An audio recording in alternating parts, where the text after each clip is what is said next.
everybody, Karen Roby here with Chris Matistic of ZDNet. And Chris, we love talking to you, of course, because we always have such interesting conversations and we just never know really where they're going to end up. And today we decided we were going to talk about one of your stories that you put out there about etiquette. I guess that's the best word to use when it comes to smart speakers. Should we have any etiquette, or is there things that we should keep in mind? And I'm going to let you tell us why you wrote a story about this to begin with.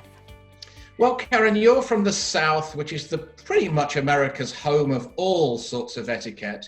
So I need to ask you first, when you go to your friends for dinner and their smart speaker is playing music and you don't like that music, do you immediately hark at the Alexa or Google Home or Siri or whatever it is and simply change the music to a piece of music that you prefer? I mean, I don't know what kind of music you prefer, but do you do that, Karen? Absolutely not. And we do try to be very polite, I think, and here. And it would be considered rude, I think, to go in someone's home and just decide I don't like their music selection and change it. In which case, I'd like to invite the whole of your family to my house for dinner, because my friends seem to be a little different. The first time it happened, I didn't even stop to realize quite how bad it is, because friends were sitting at the dinner table and one of them decided he didn't like the music and, decided he wanted some other music. So he shouted at Siri for my HomePod and said he wanted something else. And I looked at him and he didn't say anything.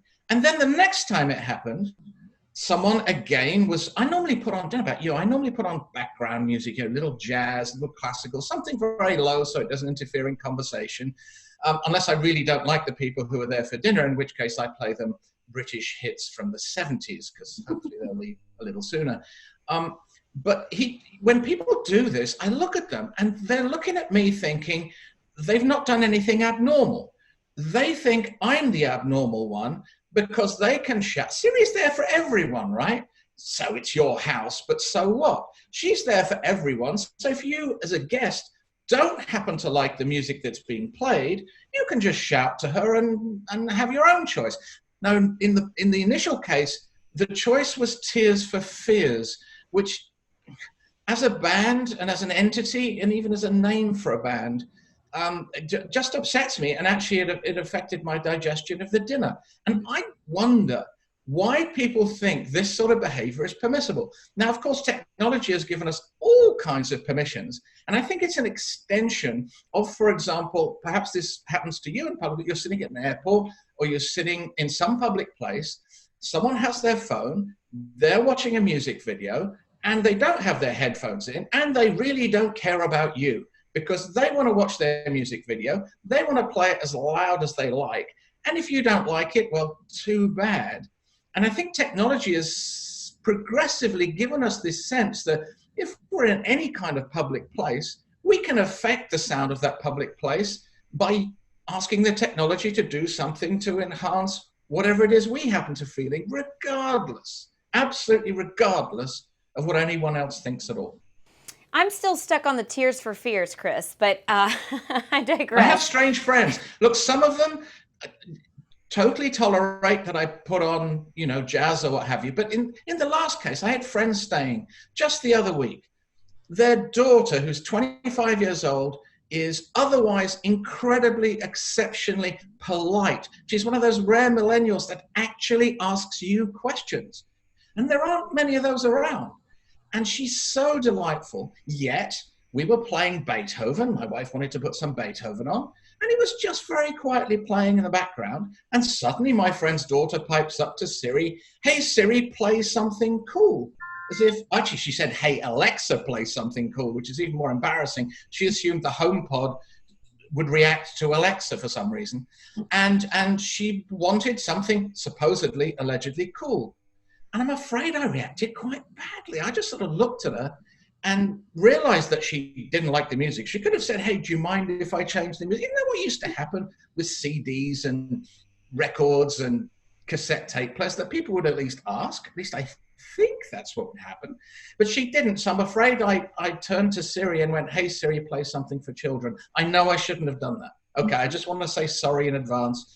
That was passive aggression. I live in the Bay Area. It's legal here, but it's not the nicest way to treat your guests. But on the other hand, she's otherwise a lovely human being. When they stayed here, she even left a thank you note afterwards. Not many people do that. No, you definitely don't see thank you notes very often anymore, Chris. So definitely give her that one. But I will say, and you touched on this, and we'll definitely age ourselves here. But back in the day, when you had to actually change out a tape or a CD or a record, my goodness, that took some work, to have to ask to do that. But now it's so easy, right? It's at our fingertips. I mean, you don't even have to get up. You don't have to move to anything. You just shout it out. So I think sometimes we're just conditioned now because it's so easy, right? It's more than that. We're conditioned to instantly want whatever we want. And technology is allowing us to simply speak and immediately immediately believe that we can get it. And so people lose their social perspective when they know that all they have to do is say the words, and magically technology will deliver whatever it is they want. Yeah, I think that's the problem. And you touched on millennials too, Gen Zers coming up behind them even, they definitely get the rap of being entitled. We know that. We've talked about it on many fronts. And this is just more of what they're used to, that just shout out a command and bam, they get what they want. So what do we do about it? I mean, is just one of those things? It's just part of technology, the way it's changing us, and we just roll with it, or it's too late? Or on the dinner table or on the coffee table, if we're sitting around having drinks, I'll probably put a little sign that says, "Please do not talk to Siri. She only talks to me." What else can you do? How can you? If people don't want to respond to what you think are basic levels of respect and dignity, how do you persuade them? I don't know, because this has happened so many times in the house now that I've become the joke. I've become the joke because I'm the one who thinks this is peculiar, whereas everyone else I know of various ages, from various generations, all think I'm bonkers. I don't think you're the joke, Chris, but I will ask you, let me ask you one situation here, what you think. When you talk about, let's just say roommates, for instance, there's one common living area, two people, maybe three, who knows, and they've got one centrally located speaker there. So there's got to be some kind of respect here in terms of figuring out who gets to decide or what, right?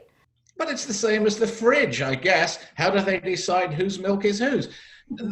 You have to have that basic respect to say, do you mind if I change the music? I was thinking of playing music X or music Y. Would you mind if I put that on?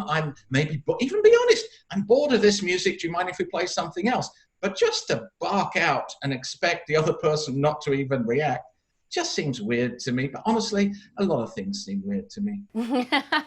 And that we have figured out about you, Chris. And certainly everyone knows now, if they're coming to your house for a dinner party, they need to ask first, and don't ask for Tears for Fears, right? At least that'd be excellent. And please bring a decent bottle of wine as well. A bottle of wine, not a cheap one. All right, you heard it from Chris there. Make sure you check out his full article on ZDNet. Thanks so much for watching.